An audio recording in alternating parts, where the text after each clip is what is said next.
juga disebut dengan surah Asy-Syafi yang memberikan nilai-nilai kemuliaan, kebaikan, pembuka pintu kesehatan bagi orang-orang yang diuji dengan penyakit.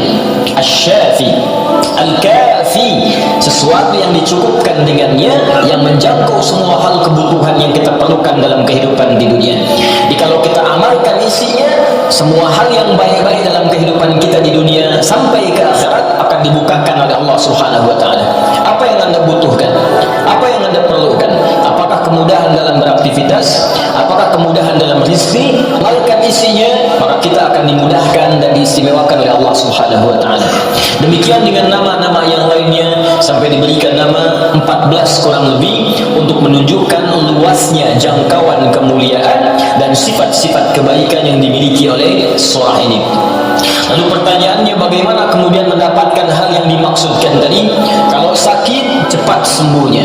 Orang dulu dibacakan sekali Al-Fatihah, dengan izin Allah langsung sembuh. Kalau kita ada kesulitan rezeki, cepat didatangkannya. Orang dulu kemudian mengamalkan surah Al-Fatihah, maka bahkan ada orang yang belum minta, sudah langsung disediakan oleh Allah Subhanahu wa taala. Demikian dengan aspek-aspek yang lainnya. Karena itu penting bagi kita untuk mengetahui isi surah ini, kemudian mengamalkan kandungannya, tidak sekedar membacakannya tapi tidak mengetahui isinya, tidak paham kemudian kandungannya, sehingga saat kita mengamalkan isinya, kita tidak disertai dengan pemahaman yang baik dan tidak merasakan bagaimana kemuliaan surah yang dimaksudkan. Yang paling berbahaya, dibaca iya tiap hari tapi nggak diamalkan isinya, itu persoalannya. Berbahayanya bukan berbahaya dalam persoalan nggak dapat pahala, bukan. Sayang saja dibacakan tiap hari 17 kali tapi tidak mendapatkan isinya. Kayak orang bekerja tapi nggak dapat gaji, kerja tiap hari tapi akhir bulan nggak gajian gitu. Ya, Allah perintahkan kita untuk membacakannya 17 kali dalam sehari dan menjanjikan pada kita semua jenis kemudahan dan kebaikan dalam hidup. Kita bacakan cuman nggak dapat, itu masalahnya. Nah, persoalannya kenapa orang tidak mendapatinya? Boleh jadi bukan karena tidak membacanya, tapi cara membacanya itulah yang tidak sesuai dengan yang diinginkan oleh Al-Quran dan isi surah itu sendiri. Karena itu coba kita gali bagaimana kemudian surah ini diurutkan ayat-ayatnya dan dijelaskan oleh Allah dengan uraian firman-Nya yang sangat luar biasa.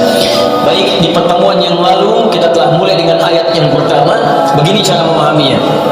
Al-Fatihah. Kalau kita ingin memulai bacaan Al-Quran, maka mulai dengan surah ini. Itu yang khusus. Al-Fatihah. Jika kita ingin mendapatkan semua jenis kebaikan dalam hidup dunia akhirat, maka mulai pahami ayat-ayat berikut ini. Cara memahaminya, satu, Bismillahirrahmanirrahim. Baik, Bismillahirrahmanirrahim. Amalkan bagian ayat yang pertama yang memiliki 5 makna dalam kalimat atau ayat yang telah disebutkan tadi. Huruf ba, kedua ismun, ketiga Allah, keempat Ar-Rahman, kelima Ar-Rahim. Ba yang memiliki 14 makna. Di antaranya di ayat ini ada makna yang terkait dengan ghayah, tujuan.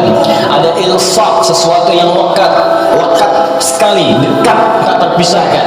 Kemudian musahabah, yang mengawasi kemanapun kita beraktivitas. Kemudian ada istighraq, sesuatu yang luas, menyeluruh, ya, tanpa kecuali. Lalu kita mengatakan bismillah, ba-nya kita sebutkan, ini artinya jadikan semua aktivitas kita tanpa kecuali, istighraq, dari bangun tidur sampai tidur lagi, lakukan ghayah semua lillah, karena Allah Subhanahu wa taala.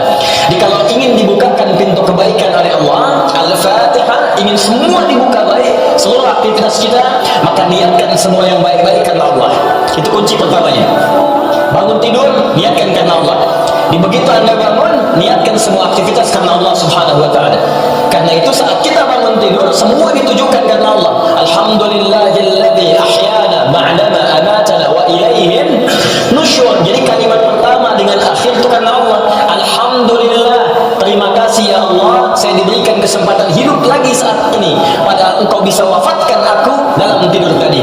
Dengan izinmu, ya, sesuai dengan ajal darimu, aku diberikan semua kesempatan untuk hidup lagi. Alhamdulillah, semua pujian aku berikan kepadamu. Lillah.